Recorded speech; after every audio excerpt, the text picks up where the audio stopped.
welcome to the Political Paradigm Shift podcast. So today we have a special episode and a special guest, Louis, how do you pronounce that?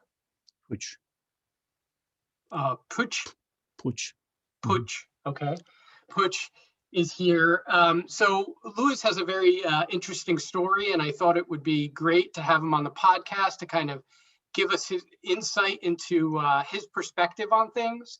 And then I had some, other questions about the current political state in the United States and how he perceives that based on some of his own life experience.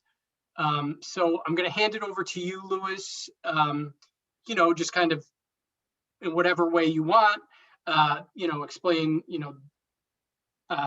where you came from, how you got to where you got to, and your political perspective and all that kind of stuff. Hello. Just to say hello. We've been here in New Jersey and in the United States now for several decades. I came to the United States in 1980 after escaping from Lavanda in a ship, part of a crew of Cubans suspecting communism from the massive totalitarian escape in 1980. My family, starting with my great-grandfather in 1917, they were in La Habana in Cuba. They relocated from Spain, Cuba, from Spain in 1917. Then my grandfather set up a family with the H's. My parents then had the kid, my father, my brothers. They settled in La Habana. They had a nice life, middle class, working groups. And then my father was married. And when that happened, the Communists came over and took over. After my grandfather have paid to the system for many years, the debt to a bank to buy the panel off, and the panel is paid for. The Communists come over, take over everything. There's no private property over there. Everything becomes a state, and all that effort of payment for the house and everything that they had becomes part of the government. So, because there's no private property. So my father got all very upset in 1959, and he volunteers to the CIA, becomes a CIA spy from 1959 to 1965. He's actually one of the officers in the 1962 Bay of Pigs and the crew in 62 with the missiles, who spies the missiles coming into the island to the United States. And in 1965, he gets caught by the intelligence agencies of the Cubans, gets thrown in jail from 1965 to 1978. In 1978, President Carter makes a deal with President Fidel, and my father gets released into the island. But since he has a communist history against communism, he couldn't get a job. So 1980, when the Mariel boat lift happened, we announced to the government that we were going to leave. They confiscated our entire house, and with the clothes we had on, just with that, we got on a boat and came over. And so we had to start all over again. We didn't speak English. Yo no hablaba español. I didn't speak only Spanish. So we had to start all over again. Small apartment, 2 bedrooms, stuff in there. And from there, I graduated high school, went a little bit to college. But because my language was very bad, I had to basically try something else. Took the taste of the Navy entrance. My math and mathematical scores were pretty high. So they accepted me into the elite submarine force and joined, and then served 20 years in the submarine force, where I made it all the way to the engineer repair planner for the nuclear submarine. And now I'm a manager for repairs on a Cintas plant in Philadelphia. Wow, that is insane. That's a crazy story. That's Yeah. wow. So, so I'm a little bit ignorant about Cuban history. I'll admit. So when you say they, all right, so you're saying that your grandfather came over and from Spain and settled in Cuba. Is that right? Yes, And then, the story is pretty interesting because the real first person that came to Cuba was my great grandfather, Joseph Puig. He came from Europe in 1860. We do know that. We actually found pictures. And he was there from 1860 to the 1890s. He dies trampled by a cart in the horses. He went from the navigator on the ship. He got into real estate. By 1890, he had about 21 houses. He gets killed, trampled by the horse. So his wife, my great grandmother, now he's heartbroken. They're having problems with the Cubans fighting for the independence. She sold everything. She went back to Blanes, Catalonia. And then my great grandmother raised the kids, including my grandfather. And then in 1917, you got to remember World War One is going on over there. 1914 to 1917, things are getting ugly. People are hungry. And my grandfather then decided to leave the town over there and then come to Cuba. So they settled, from 19, he actually came here to Ellis Island in 1917. We found the records in Ellis Island of his entry. We found his signature and everything. He was here from 1917 to 1921 in New York City. His brothers had gone to La Habana, so then he left the United States, went to La Habana, opened up a business, a bodega, which is a grocery store, and they were doing pretty good. I was able to buy real estate, pay the house, like I said. And by 1949, 1950, they had the house paid for. They had a nice house. They were having, they used to go out to the beach and fish and all that. And then by 1959, the communists come over and they seal all property. Everything is the government. okay, so yeah, so that's where my ignorance comes in. So when you say they come over, how did the communist regime, or whatever you want to call them, sort of come to power in Cuba? Did they come from a different country? Were they within the government and they sort of just were Well, able to kind of, yeah. you must remember from late 1940, 1950, the communists are trying to take over the world. Right. It was a battle between the West and capitalism and democracy and all that, and then the communists who had just survived World War II, and they're trying to take over the world under Stalin and all the other dictators that came up. They believe that privacy, capitalism, and all that is evil, quote unquote, and that the best thing is communism, which then everybody is, a pawn, basically. So it's in Europe, it's in Africa, it's in Latin America, including Cuba. Cuba itself has, Castro from the early 50s, but he was really not a communist. He was more of a gangster. Actually, he was arrested before for hanging out with gangsters in Oriente. And what happens is then he meets Che Guevara. They become, very good friends, and he starts using communism as a pawn to get in power. His rhetoric was always very good about communism, but when you look at him in total, he's just a dictator. He just wanted total power, using the dictatorship rules of the communists, where there's no private property, the state controls everything and all that. And then by 1959, they had landed with the boat that came in through Oriente, they had, finally, taken big power in Cuba, and that's when they won in 59. I mean, that's what happened. Yeah. Okay.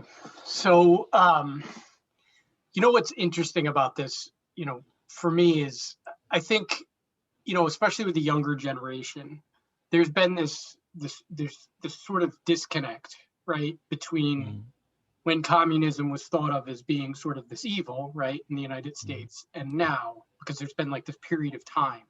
And I don't really think that younger people really understand some of the evil that has been sort of happened under, communist regimes. Yeah. So and it's sort of a tough question, but I imagine for you, hearing some of the rhetoric coming out of the more left-wing part of the Democratic Party and in the United States. It might be a little bit alarming, or maybe it's not, I'm not sure. Um, do you see any sort of relationship between some of the rhetoric now and some of the rhetoric in Cuba? Do you see any sort of connections that really like sort of kind of bother you? Not that we're on the, not that we're turning into a communist regime, but Yes, I mean, we always have to remember the United States is about liberty, personal independence, small government, and the freedom for every individual to follow up, whatever they want to do in life. The bigger and bigger the government is, the less freedom you have. There's no something for nothing. It's always connected. And so once you start going into socialism, you start going to then deep communism, you will lose your freedom. We want to preserve what the founding fathers of the father realized were the ideal way of living, which is, like I said, small government, your personal independence and freedom, so you can follow your own life. Everybody's different. And what happens in communism and socialism is you have a blank control for everybody, where everybody's treated the same and forced to follow general lines from the government. So then your unique desires are squashed, and you have to give up your freedom, your liberty of choice to please the government rules. So you start losing your freedom. That's the problem with socialism and communism. And the idea is, well, socialism, you will try to help everybody, the poor guy, that is below, by taking from some of the people. Well, now you're forcing reappropriation of wealth from some people to other ones, regardless whether that rich person earned it or not. So that now you're creating new problems. In America, it's about liberty. I mean, that's what everybody knows and everybody has appreciated for eons. The only true country in the world that you are supposed to be free to follow your own life. And if we don't do that, then we have ceasing to be Americans. I mean, that's my opinion. That's why we came here. When we came here in 1980, we were amazed at how many opportunities you had. And like I said, I ended up in a little apartment. It was my brother, my grandmother, and I live in a little tiny apartment. I didn't speak English. I didn't speak nothing. So, and then in high school, they were giving us ESL, English as a second language, but it was all in Spanish. Graduated from high school without speaking a word in English. By the time I got to college, everything is in English. So I'm like, no, I was really screwed because I was completely disconnected. And so I had forced myself to start learning English and to look at the opportunities what I could do. Now I couldn't, my grades were going to the floor because I didn't have the English and I was deficient in a lot of things. My math was pretty good. My science was pretty good. So I said, I got to do something. I'm not going to go back to the feet to the little town over there in West New York because I don't have the English. I'm going to do something else. So I went in the Navy. I tested in the Navy. The Navy said, you got pretty good math, so you can apply for the nuclear world, nuclear submarines. That's what I served for 20 years. And ever since then, I started rising through the ranks. I served from 1987 to 1999 active, came out of 99 when they were cutting the force down to nothing. Started again from the bottom up as a tech, then as a manager and engineer. And then when 9/11 happened, I went back in the active reserves, served on the weekend, teaching and creating lectures and all that while I was working out here in the civilian world. And I managed to gain all the way up to like I am, general manager, maintenance manager, while I served the last 8 years and retired from the active reserves. The beautiful thing about this country is if you want it bad enough, if you push yourself, there's opportunities.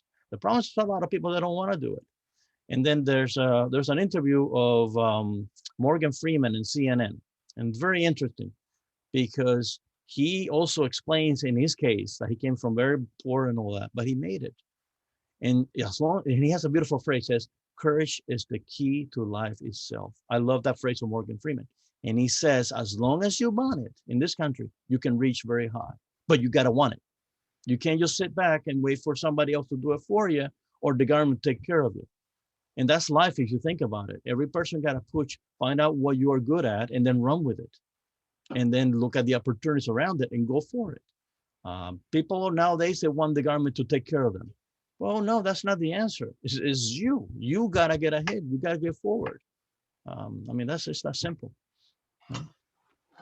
So would you consider yourself a libertarian? You sort of sound like you Yes. have some libertarian views. Yep. For some things, I'm conservative when it comes to family values, but for a lot of things, I'm libertarian. I believe every person should be free to do as they see fit and follow their dream within the law. You don't want to assassinate or kill or do stuff like that and all that. But is whatever skill you're good at. We're all different. Everybody has different abilities and all that. And then look in the society, look at what opportunities are out there, and then run with it. Is it going to be easy? A lot of times it's not. It's going to have to take persistence and hard work, but it can be done. The problem is a lot of people don't want to do it. They just want to sit on their behinds and wait for things to happen. That's not going to happen. You know? Okay. So another sort of interesting thing that I sort of wanted to ask you about was the immigration issue. So in your, I mean, obviously you have some personal experience, right? You came to the United States in 1980. Did you come in through a legal process, or was it sort of you came in and then? Well, we were political refugees, and this is what people need to remember. You have people coming here where the country is stable. They have not a perfect government, but at least they have democracies where they have different parties and all that. In Cuba, there's only one party, the communist country. That's it. There's no different choice that you can make. In that situation, like from what happened during the Cold War also, where East Germans, Russians, and all that, we come because of politics. My family, we had a nice house. We had a beautiful house over there in La Habana, paid for, that then the communists took over. But we had, my mother was an accountant, graduated from the university. We had people qualifying. My father had his private business, photography business. He was graduated from journalism. So it was not because of poverty on a regular state, but because of the poverty and loss of liberty by a totalitarian dictatorship. So that's when you leave, you're now a political refugee. If you're an economic refugee, then you do have the time to do your normal things that you have to do in your country to live here. You should then, like millions of people in the world do, they go to the American embassy, they submit the paperwork, they're waiting for visas and so forth and all that. If you're coming illegally, not because of politics, but just because of economics, now you're committing a crime in my view, because you're jumping think of a line, there's a lot of people waiting to get to this window, get treated. These people are cutting right in front of them. There's a lot of people also waiting in the world, not necessarily here in the Americas, but in Africa and Asia and all that have to wait years and go through the process to come here legally for the same reason that these people are jumping over the border, for economy. So is it fair to them? I don't think so. Unless somebody's trying to kill you and it's politics, then okay, you're now no longer economic, now you're political. And then, okay, in that situation, your emergency then takes over priority. You come here for political reasons. But that's the difference. You have the political refugees and you have economic refugees. Well, yeah. I mean, I feel like it's really hard to make that distinction if your job is to do that, right? Because if somebody says, I'm a political refugee, just because they know that, their process might be a little bit easier, how do you disprove what they're saying? Like, Well, is their life in danger? Like, for example, my father right. couldn't, by law, he would go to try to get a job when he was paroled in 78.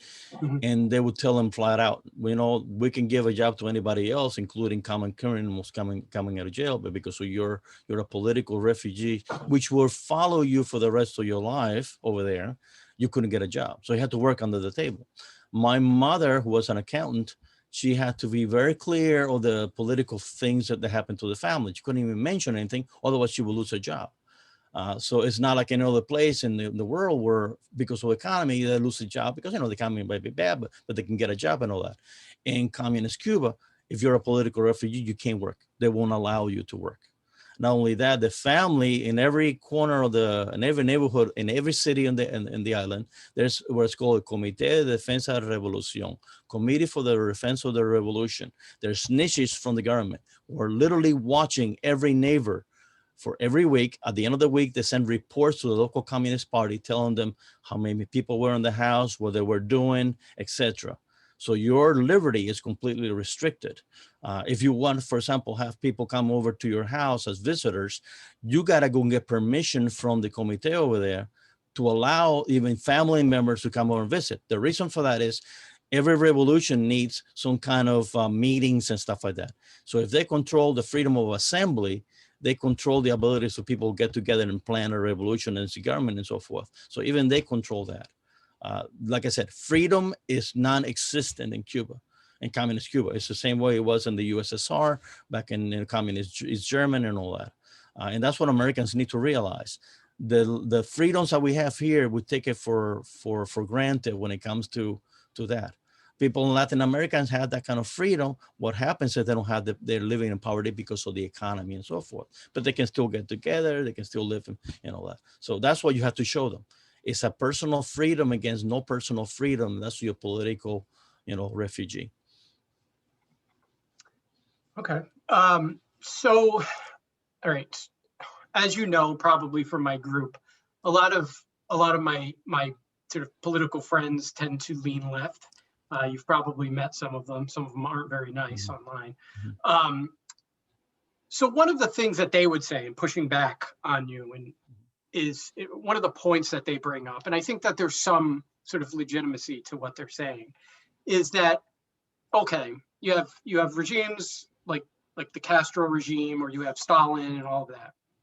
And obviously, Stalin was an evil human being, and lots of evil stuff happened, all of that kind of stuff. Castro and all those guys too. Right.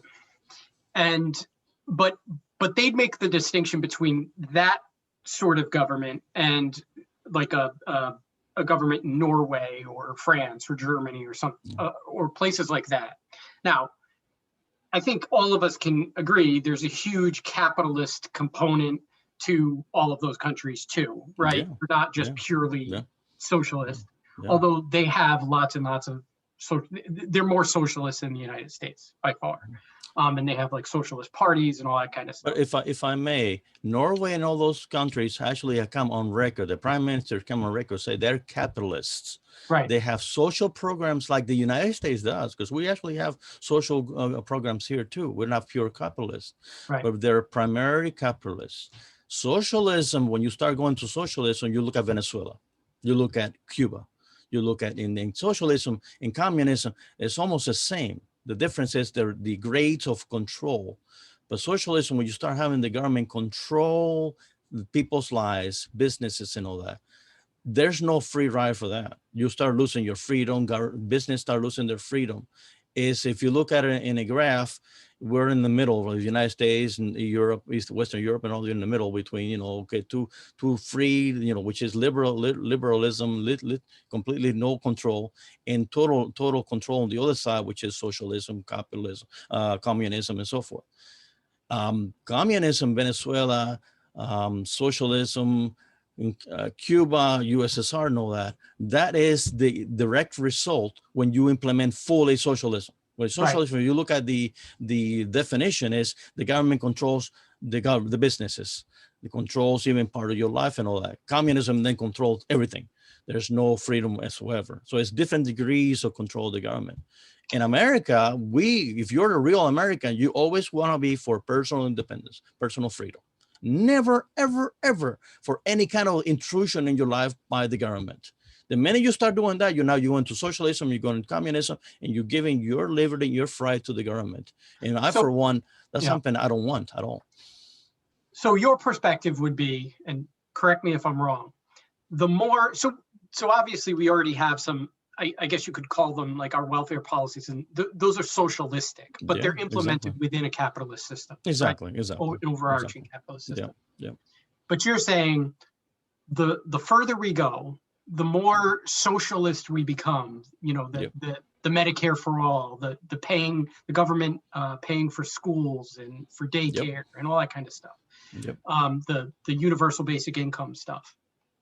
All that, you're saying that once we kind of go down that road, with every step we take, we're sort of giving up freedom in a way, because we're giving more we're giving more control to the government by saying we're more dependent on you for these things. Is that right? Yeah, and the less freedom you have, Yeah. you're not going to get something for nothing. There's always something being sacrificed in that situation, and that's your liberty, your freedom to choose.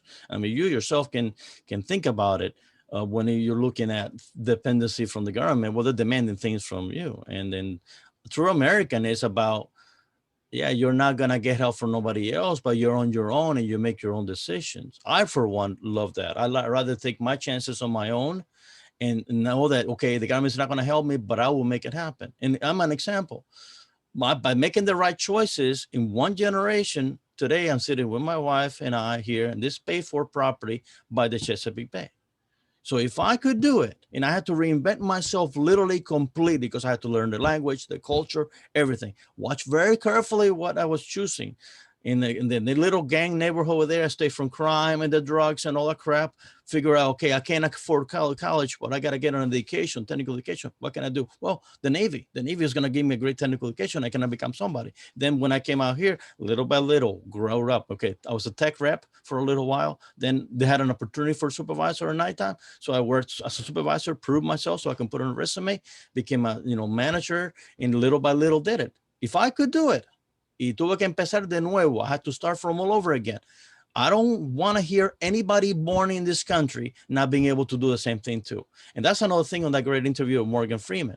He says, one of the great phrases, and I love it. He says, the people are like, well, I'm in this town. I can't get nowhere and all that. And he goes, well, the bus runs every day. And he says, you can get the hell out of there. If it doesn't work out where you're living, pack all your crap, sell everything and go someplace else and start again. It's up to you. And that's the way life is. Life is, you have to make yourself, improve by trying different things. You go different places until you find where you're looking for. But a lot of people, these people, especially want socialism and communism, what they want is they want to sit on their behinds and wait for a big government to take care of them. Well, in socialism and communism, they will do that. But now you're fixed, you're stuck in whatever level society you're in because you have been assigned to be at that level. And then the elites, which they do have, the party, Communist Party and all that, will be in charge of everybody else and living at a whole different level. And then everybody else is poor and controlled. So appreciate the great thing about this country. The opportunity is there, but it's up to you. It's up to the person. You got to push ahead. You got to improve yourself. And that's also being graced in the foundation of this country. That's what the foundation of this country was all about. So I agree with you. I think, we've lost this idea of self-determination. I think Yes. I said to you online the other day. Yes, yes. I think, it's almost as if even bringing it up is sort of blasphemy in a lot of, places in that I go and talk about politics. And, I was talking to somebody recently. We got into the topic of race and poverty and all of that. And I just said, I sort of mentioned, I think that we need to sort of insert this idea of self-reliance when, obviously there's such thing as generational poverty, and there is, our country has a history of racism, and some of what has happened to a lot of people of color is because of that history. Yeah. But that doesn't mean that we abandon this idea of self-reliance, right? That doesn't mean that we just say, okay, you guys were victims or at least, some people of color were victims at some point. So therefore now, everything needs to be given to you, right? Yeah. So I just feel like we've lost that, and it's almost like, if you even try to bring it up, it's immediately kind of smacked down. So you have racism. I felt it. I have suffered even recently racism. We live in a mostly white people here. We bought this property, beautiful, and we had since problems like that. But again, the country itself is not racist. As a matter of fact, even in companies and all that, the HR and all that, they go out of their way to find out if you're even get a little bit racist in the workplace, you're gone. That's right. I mean, that's several decades now of people helping to make sure things are fair. But that's another thing they're talking about, equality. Well, the United States is not about equality. It's about equal opportunity, meaning everybody has an equal shot. But the individual got to do their lives, got to go ahead and figure out what they're good at, what they can do in life, and make it happen. This leftists now, what they want to do is the equality. Well, equality is communism. Equality, where everybody's the same, like a little pawn, and you're controlled by the government forcefully. That's communism. And that's not what the United States is all about. And then, like you exactly said, people are lost the sense of individuality to get forward, to do what they want in life according to their abilities and their capabilities. And that has to be reminded and has to be brought back to people to have that go-getter attitude that made this country great for so many decades, if not more. That's what made the United States great. I've got family still in Barcelona that I went to follow. Brothers and sisters from my grandfather who never came to the Americas. In 2014, I went over there. They're living in my great-grandfather's house over there in the village of Blanes. And if you go to Europe, they don't have that mentality. It's the same kind of thing. They're happy to settle in and to live what they are. America, in contrast to the rest of the world, was made by people that, I want to follow a new life. I want to get ahead with my life. I want to have the opportunities to do whatever I can and to make it happen. And that's what made the United States great. When we start going into that bigger and bigger government and more control and more rules and all that, you're starting to lose that liberty. You're starting to run to walls that where now you're going to be controlled. And that's not right. That's losing the United States. Yeah, I tend to agree with you. So I got a more complex political question for you. I think that this loss of self-reliance is certainly happening on the left wing part of the political spectrum, but I also see it on the right. Yep. And I just sort of wanted to get your perspective on that as a libertarian. And just to kind of, Trump gave a speech in early December, and basically the start of this, it was at one of his rallies, and the start of the speech was, "We are all victims. We are all victims." And, I felt like that was kind of a deeper message of his. Yeah. And it always really bothered me because, we're talking about the Republican Party, which is the Reagan Party, the party of individualism, the party of self-reliance and self-determination. And here now you have this guy come in, right, who is essentially feeding off of this sort of grievance politics and, And so I feel like the right has kind of taken this turn for the worse in a different way. And now they're sort of, everybody's looking for their own boogeyman, somebody to blame for their woes rather than looking inward. And what's happening is that I feel like is what's creating this sort of rift in the country. And I just sort of wanted your perspective on that. I kind of disagree with that. Okay. I was actually a delegate in 2016 for Ted Cruz. I didn't like Trump because the way he personally is, he's abrasive and, it's not very nice, to put it this way. Ted Cruz being a conservative and a constitutional defender. I liked him, and actually was in Annapolis, one of the delegates for him. Having said that, the problem in the United States is not the right, is not the Republican Party. The problem in the country is the left, who are now communists. When you're looking at the progressives, when you're looking at the Black Lives Matter, when you're looking at all for example, the co-founder of Black Lives Matter says she's a Marxist. She said it in black and white. You Google it on YouTube. You have people that downright running around with the USSR red flags around. Those are the ones that are taking over the Democrat Party. So of course, on the Republicans and on the right, there you can have pushback on that because they're seeing what's happening. There's a lot of people that do understand what communism and these people are. The worst part is the guys on the left are hiding. They call it democratic socialism, or they call it, this is for equality and all that. And like I said, that's all communism. The United States about the individuality. When you have those people on the left pushing for bigger and bigger, more controlled government, that's exactly the same thing that I experienced 40 years ago. They can't lie to me. So of course you're going to have pushback. You're going to have people that are going to be, nope, you're not American. You're actually our enemies of this country and the Constitution. And the Constitution is very clear, especially the Bill of Rights, personal individuality, a small government, your freedom. Okay, and these people want a bigger, more government control, more rights taken away, more instruction from the government. That's not American. So yeah, Trump is not perfect. And I would have loved to be Ted Cruz to be the president, because he's more, more, I mean, he's great. The guy went to the Supreme Court, fought for individual rights and great things. He won. Okay. And he's also more of a people person. Trump is, it can be a nice wipe, a lot of times. Okay. That's the truth. But he was doing the right things too. But you find him obviously preferable to anything on the left. Yeah. The lesser of two evils, Okay. The lesser two evils. I look at, okay, who's going to be more good for the country, for the capitalism, for the individual liberty and all that, and who's more for control? Well, that's the left. The left is control and bigger government and all that. That's not America. America is about freedom, liberty. Like I said, libertarians, we are for what is right for the individual and your freedom. Always. I don't care. We always prefer that. So. Yeah. Okay.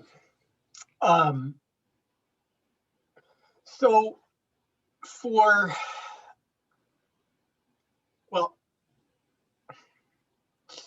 for example, the last few weeks that Biden has been in office, he already signed 45, direct orders. That's a dictator. You're not even going by Congress. If this is the way we want, and that's it. In what, 3 weeks? What the hell is that? I mean, to be fair to that situation, a lot of those were reversals of executive orders that Trump did. So it wasn't. I mean, if you go through them, I think that the power needs to be given back to Congress anyway. I think the president has too much power. Yes. So I hear your frustration with that, and I totally agree with that. Yeah. My position on, so I think that the left has some deep problems. I pretty much agree with you on most of the stuff that you're saying generally.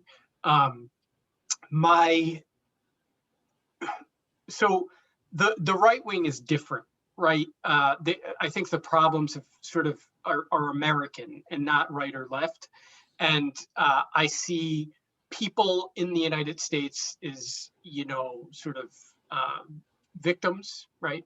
And they're very sort of ungrateful, or I don't know if ungrateful, maybe that's too harsh, but I don't feel like we really as a country recognize how good we actually have it. Exactly. Sometimes when you're in a situation where you have it really good, you don't know it. And then you start to take the things for granted. And then it's almost like you create your own problems, right? Give you an example. For example, in Cuba, you cannot, like I said, they took over all properties, including people's houses in 1951. The house that my grandparents had paid for a mortgage for like 3 decades by 1952. By 59, it was no longer theirs. So now you can't even move out of your house unless you get permission from the government to say, trade a house with somebody else. To leave the island, you can't. Over here, you can go to an airport, buy a ticket, get on a plane, and you're in Europe in 8 hours. Over there, you can't.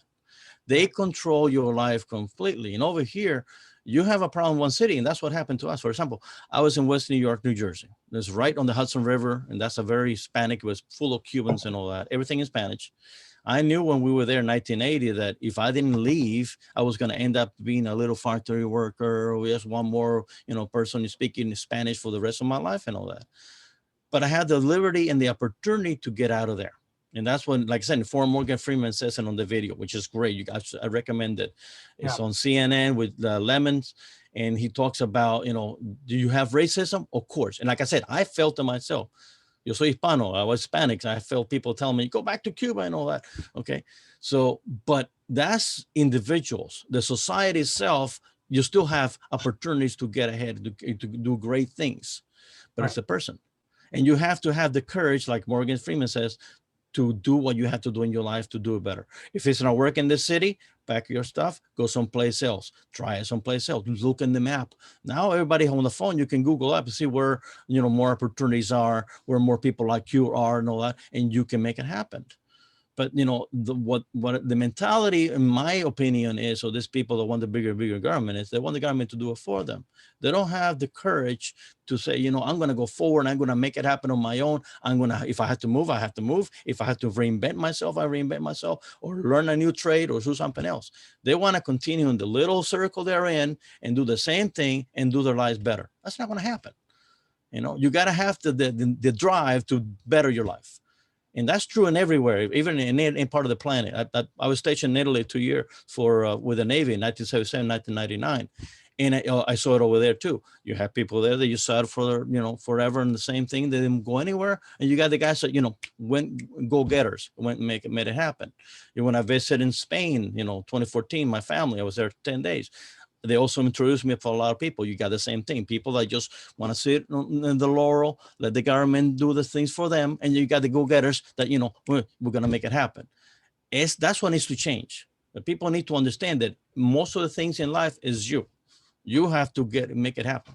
Do you think it's more of a cultural, social thing that we need to start teaching Definitely people in society that it's their futures in their hands, that they're the ones that are in control? Definitely. Like I said, like Morgan B. Freeman sends on a video, and I love that he goes, the bus runs every day. And he tells him, if it's not working for you where you're at, get the hell out of there. I've actually seen, I've seen segments from that video. Yeah. Yeah, it's pretty good. Yeah. So let me ask you this. So we have this really big country. Yeah. We have 330 million people, right? In the past 5 to 10 years, we've seen this, like I said before, this huge rift, right? The left is going further left, the right is going further right, and everybody's kind of digging their feet in the sand, right? Yep. And one of the things that I feel like has made America work so well is the ability that, the center used to be a lot more solid in this country. Yeah. And you had your Democrats, you had Republicans, but everybody kind of stood in the same place. We were unified enough to the point where even though we disagreed on policy, we could come together and figure it out, right? You think about trying to kind of work out something, legislation on immigration or anything like that. It's like impossible nowadays because the right wing of the party and the left wing of the party, the bases, won't let their Congress people do anything. And if they kind of veer off either way, their career's over, right? Yeah, but the right is pushing for a small government. Most of the right, or you have little groups that are racist and crap like that and all that, but most of the right is about the Bill of Rights, the freedom of assembly, the Second Amendment, the guns rights and all that, and that's what they're pushing for. The left is pushing for communism. They're even silencing the less and less, middle class, middle of the road Democrats of old. And now what you have is people, democratic socialism and all that, hiding what they're really pushing for. If you look at all the things that they're teaching, man, I tell you, I sit down and I look at it and it reminds me, I get memories back of my days as a communist youth over there. Because over there from fifth grade, from first grade, when I was 5 years old to when I left church to 15 years old in school, you have to be a communist youth. Half the day is Marxismo-Leninismo, Marxism-Leninism, the indoctrination. I studied Marx, I studied Engels, Lenin. It was pumped in my head. I had to wear a communist uniform and all that, so I know it very well. Nobody fools me. And when I hear what this now Democrat leadership and all that pushing for, it reminds me exactly what I was, hearing over there. The masses, the people, equality. That's all communism. And what bothers me the most is that they don't have the guts to at least come out and say, this is what we want. We want communism here. They hide it behind little labels, progressive, social, democrat socialism and all that. When they're really, if you look at the content of it, that's communism. No, America is about small government. Again, if you're not for small government, you're not American. If you're not for liberty, you're not American. If you're not for the Bill of Rights as is, not modified, you're not American. If you're not for, the way it is, freedom of the states, the separation of the state, and the government and all that, you're not American. And the more they go into that stuff, the more they become an internal enemy of the United States. And that's it. That's very simple. So as far as so one of the debates that I've been in with my leftist friends, right, is during this particular election, actually, that just happened, in places like Florida, you had, and I feel like this has been a pattern going on for a long time now. You have this sort of rising Cuban population that's voting more and more and more. And they're not voting like a lot of other Hispanic groups in the United States. They're voting primarily Republican. And just from your perspective, obviously, you don't speak for the entirety of the Cuban population. But do you feel like that their perspective is similar to your perspective, in that they remember, or they have parents who remember? Of course. Yeah. Of course. Yeah. It's like a Holocaust survivor talking about Nazi Germany. You've been there. Right. You know it. You Right. remember it. You have the scars and all that on it. We do. My father was a political prisoner.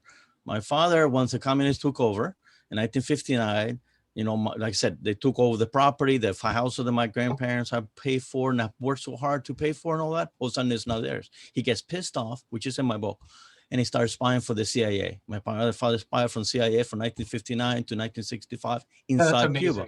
Yeah. And he actually, in 1961, when the Bay of Pig invasion was going to happen, he sent a report to the CIA and tell them, don't send them, because there's a lot of people still under the cloud of the Fidel Castro regimes thinking that they're great and you're going to fail.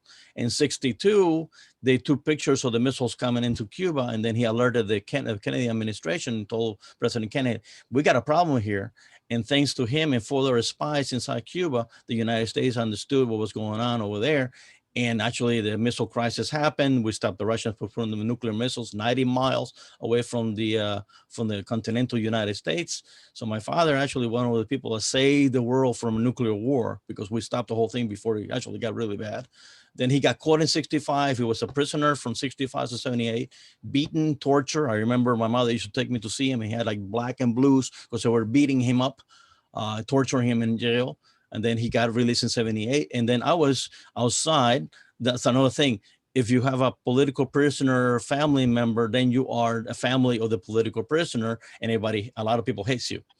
Even though we had a nice family, we had people that knew our family from before the revolution, they liked us. But in school, I used to be beaten up because I was the son of the prisoner, the political prisoner. I was a contra-revolucionario. I was against the revolution. So just for being the son of my father, they used to beat me up. My mother had a lot of problems in work. They had to watch what she said, because she said the wrong thing, she could get thrown in jail. And all the restriction, all that control and all that, we've been under totalitarianism, real totalitarianism. So when we come here and we see anything that just reminds us or remotely closely to that, the alarm bells will go off, And when I hear all these people saying the same things and all that, like for example, Obama, forward. Forward in Spanish is adelante. As a matter of fact, there's a rhythm that I had to sing in the school every day in Cuba that was adelante. Adelante, adelante, adelante, guerrero de vida. And you look at it on YouTube, you can see it. And that's the slogan that the left has been using now for years. Okay, the thing is that they know that most of you Americans don't know communism, don't understand it. So they've been slowly feeding it to you now for decades, because it's been going on since the 90s. And you are accepting it more and more as being part of America when it's not. It's communism. Okay. So, and right. So let me ask you this question, because we got millions and millions and millions of people out there who are fervent progressives, right? They're passionate about what they believe. That's communism. Right. So how do you, so there's gotta be a way to, so let's just assume, right, that these people are kind of naive, right? Yeah. Let's not assume, but they're not evil. Right? Oh no, they've been used. They've been used like the communist hardcore have done it everywhere. They've done this. This is not new, and this is what people need to. That's one thing. And the education system is controlled by the leftists, and they're not teaching you history. What happened in the USSR? What happened in Cuba? What happened in Venezuela? They hide all that. And that because they're using the same tactic of slowly brainwash you with the leftist crap. That way you're accepting it, taking it as part of the United States, and you're using you to get to what they want to get to. Having you vote. What do you think the underlying motivation is? Well, eventually they want to destroy the Constitution. Eventually they want to establish a state controlling everything because according to them, this, we're here from the government. We're here to help you. When you hear that, run away.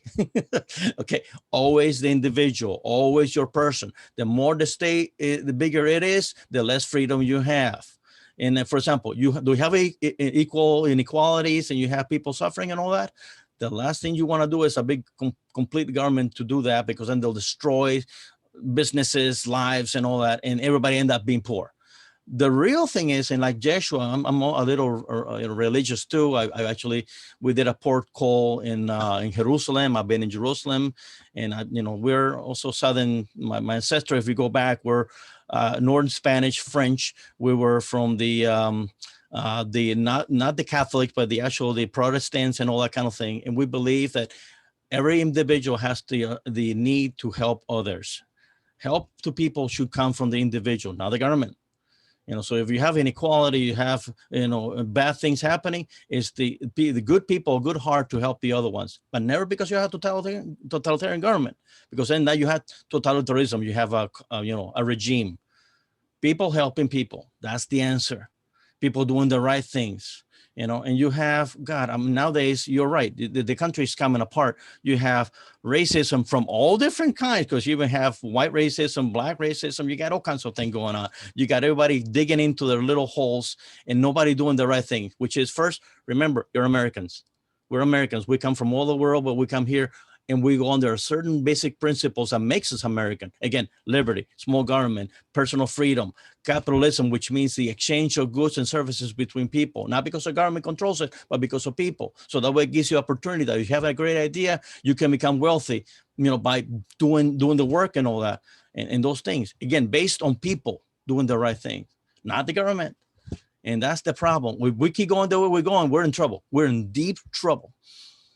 That's just me. All right. So you're not a Biden guy then? Oh no. Oh no. So no. I'm a very, just to kind of give you an idea of where I'm who I liked? Tulsi. Tulsi. Oh my God. Not a fan, but I think she was great. I get the appeal from libertarian. Yeah. And I admire her too, because she served in the army. She's a veteran. Yeah. So she has a love of country, as is. I would have loved, I don't know what the Democrats elected Biden, because had they elected Tulsi, a lot of Republicans would have voted her. I can guarantee you, because I got a lot of friends. That say they would have voted for her. She's, isn't she for universal health care? She, on some things, like I said, she's, I don't agree on universal health care. Yeah. One of the things that Lenin's taught was one of the first things you have to control in the society is the healthcare. If you control healthcare, you control people. Again, that's communism. So she might be a little bit wrong on that. I don't agree 100% on that, but a lot of things I do agree with her about, the independence. She had a video a few weeks ago or a few days ago criticizing the Biden, administration, what they're doing about control and all that. And a lot of people behind her on that one. So, again, real Democrats, American Democrat, not the communists that we are taking over now, that, just downright leftists. Yeah. So she's not my favorite, and there's lots of reasons for that. More, I have a problem with her foreign policy, although you probably agree with her foreign policy stuff. Because you're a libertarian, but some of my views are definitely more libertarian. But I definitely sit in the middle. Trump, for me, his, the propaganda, the lying and stuff like that was just too much. And so I guess Biden for me is, he's not John F. Kennedy, right? But he's sort of more back to something that's in the vicinity of a normal person, rather than the guy who is sort of on Twitter 24 hours a day, sort of inciting lots of people. Now, I can definitely see the perspective of other people, seeing, he comes into office, he does, 45 executive orders. Trump did a lot of executive orders too. I think Yeah, just but not generally even close to what Biden has done. Biden in the in time. 3 You're weeks, right. Yeah. 45. Yeah. Yeah. You're right. Yeah. Trump, Um, I think it was only like 9 or 10 in the 4 years he was in. So, I mean, that's a big difference. And then the globalists think about Biden is following it instead of the United States. That's another thing. For example, the Keystone pipeline. Well, the pipeline is already there. What people don't understand is the Keystone was an extension of the existing pipeline to add to it. It's not a new line. And if you look at, for example, the lithium mine that has been done to get the batteries going for the electric cars, the disruption on the environment that caused, I don't know if you've seen pictures of that, open pits, and you're talking a mile wide and all that, destroying for, that causes more problem than the pipeline, which is on the ground. And if you look at pictures of that, they restore the environment on top of that. You can even tell there's a pipeline there against a pit, an open pit. So if you really care about the environment, get away from politics and look at reality. Not only that, now by eliminating all that stuff about the pipeline, you now have to transport the oil in trucks and in trains, which pollute the air.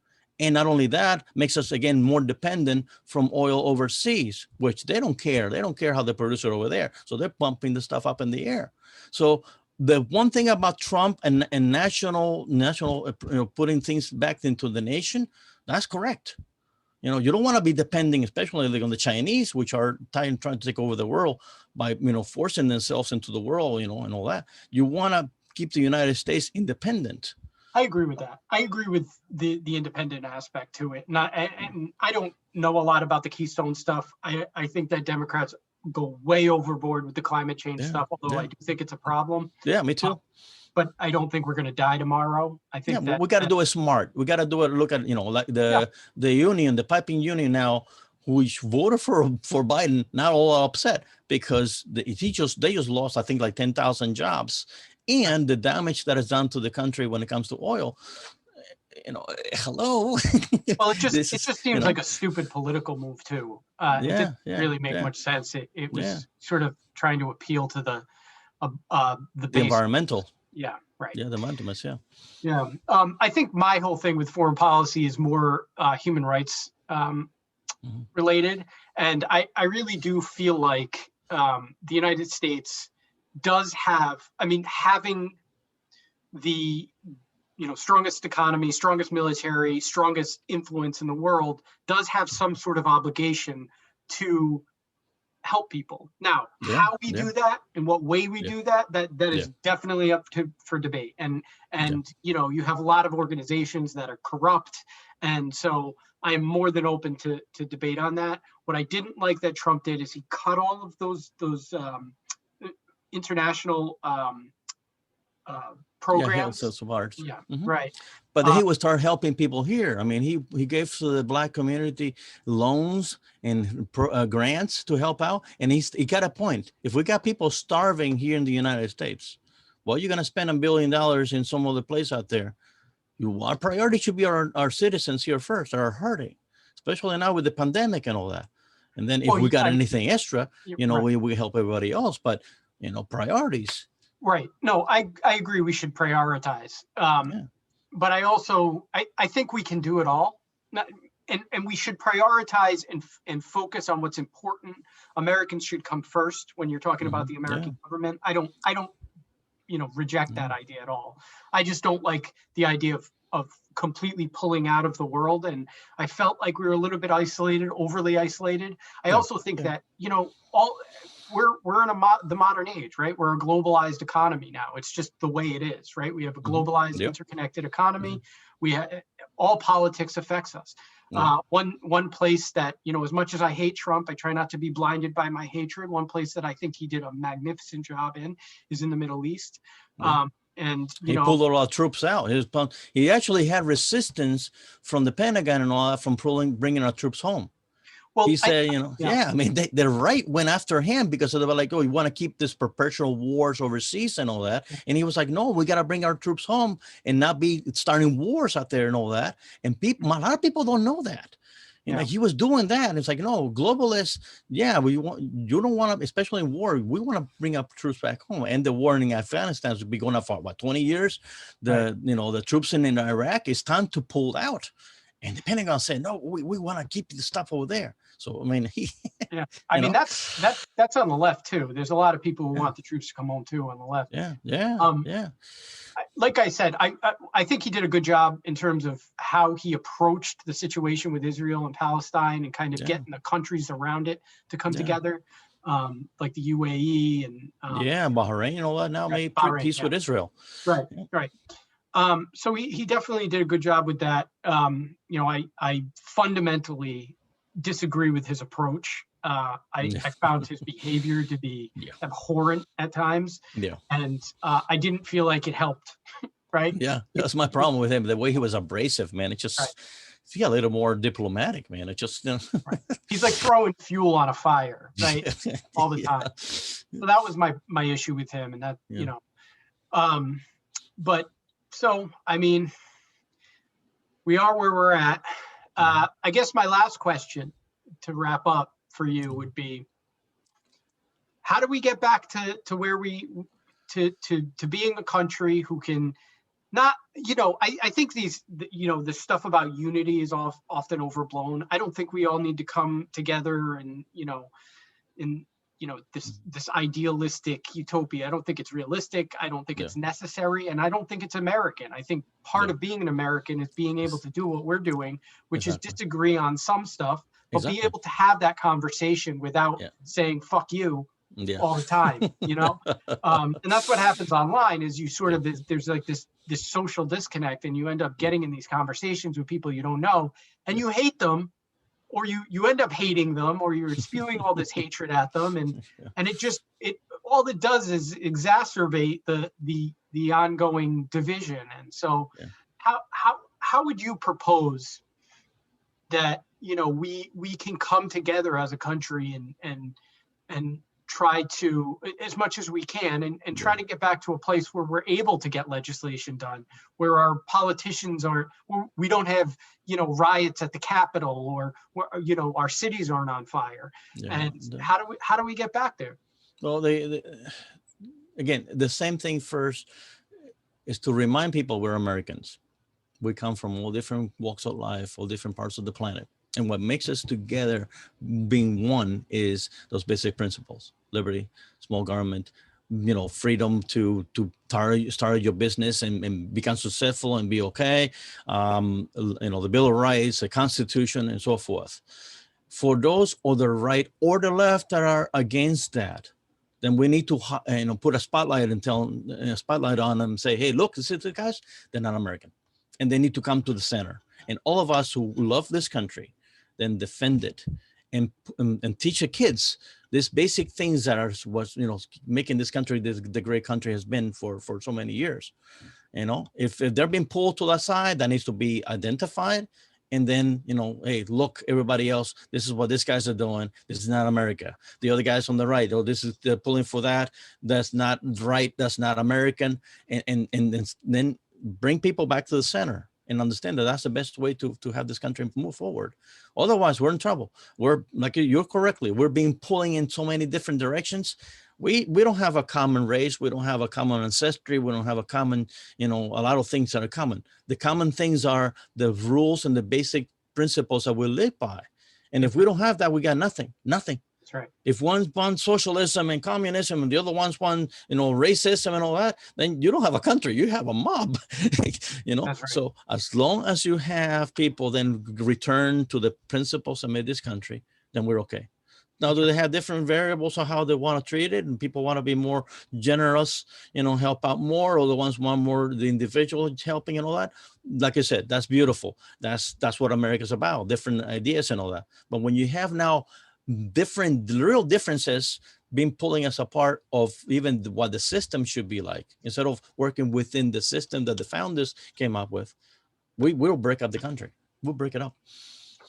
I think that's very well put. And I 100% agree with what you just said. Yeah. I think we need to get back to the fundamental principles of the country, the Bill of Rights, and and personal freedom and the small government, and you following your dream as you see it, right. and do it. And then if you need help, so some other people helping you by the kindness of the heart, and then people have more helping those who have less by the kindness of their heart. And that's it. That's what America, the religious freedom that the country, people came here from the colonial times and are looking for, because in their country they didn't have it. People like me escaping totalitarianism, and that's it. That's all it is. Oh, you know what I wanted to mention was you do have a book, right? Yeah. Yes. And what was that called again? I The want to read book it. is Born Again, Okay.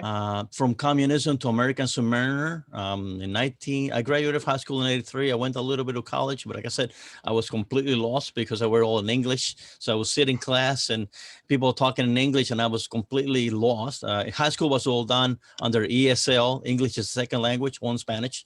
Hmm. West New York, New Jersey was a Cuban enclave. So every we went to the store, everything was in Spanish. So I didn't understand a freaking word. I was like completely lost.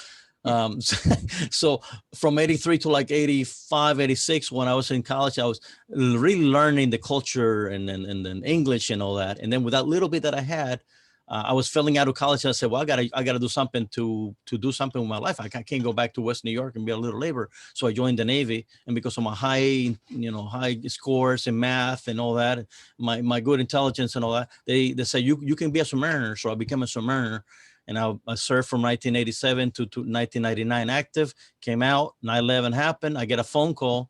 Louis, we need you. I have made it all the way to engineer, repair, planner.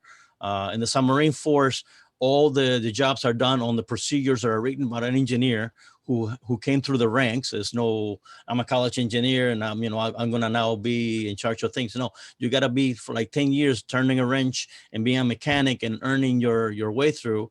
And then you can become an internal constructor, and then you go to school for that, and then you go become a repair engineer. You go to school for that, and I made it through all that. I became an engineer on the USS Simon Lake. That was stationed in Italy, being the one that they had a problem in a submarine over there overseas. I would go down, take a look at it, and then go back to the office, pull prints, and start developing the procedures. So how to step-by-step fixing it and all that. So I left in '99 because I was cutting the force down to nothing. We went from almost 600 ships in 1991 to like less than 300, while the world was getting really crazy because of the Muslims and Islam with Al Qaeda was getting out of control. They had already been attacking us, and we were sending reports to Washington. Hey, we got problems over here. This guy's coming after us. They had attacked our embassies in Africa and all that, and we were seeing death complete to what we were telling them. So I left in '99. The attack happened in 2001, like we were seeing it. And I get a phone call at home and go, well, hello, we need you back again to help out because we're in a major war now. So I went back in the active reserves. And meantime, I was working my way through here because I went through interviews and I would tell them I'm a repair engineer. Well, where's your college degree? Well, I don't have a college degree. I'm self-made by the military and all that. I had the knowledge that it was almost like a master's. So I had to work my way up through as a tech rep and then a maintenance supervisor, then a maintenance manager, work my way up again and did it. In the book, it's all the stories there. The story of my father when he was spying over there, when he got caught, and my family struggles. When you buy food over there, for example, you have a little restriction book that you can only buy so many pounds of rice or how much gallons of milk a month. And it's not enough. So my parents had to go on the black market to buy stuff on the black market. All the stories of what happened to us. And then the part of, me here and also my first marriage. To me, Americans were all the same up to 1990. I thought everybody's the same here.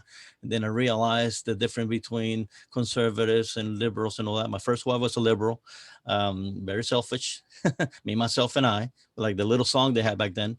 And I learned firsthand that certain people with kind of mentality, what they do and all that. I came back from sea 3 years into the marriage. He had a boyfriend. I went through a nasty divorce, massive depression. Then I volunteered for a lot of missions to get away from home. I became an expert on a lot of things and all that. So it's all in the book. It's the story's there. You've had a pretty amazing life for sure. Thank And you. I'll definitely take a look at that book, and I recommend everybody else does too. Thank you so much for being on. This was great. I hope, at some point in the future, maybe you can come on and debate some of my lefty friends, teach them a thing or two. But thank you so much, sir. And you're welcome. Just call me Lou. Thanks, Lou. So whenever I can help out and remind people how lucky they are. If you're born American, you're very lucky. I do every day. Yeah.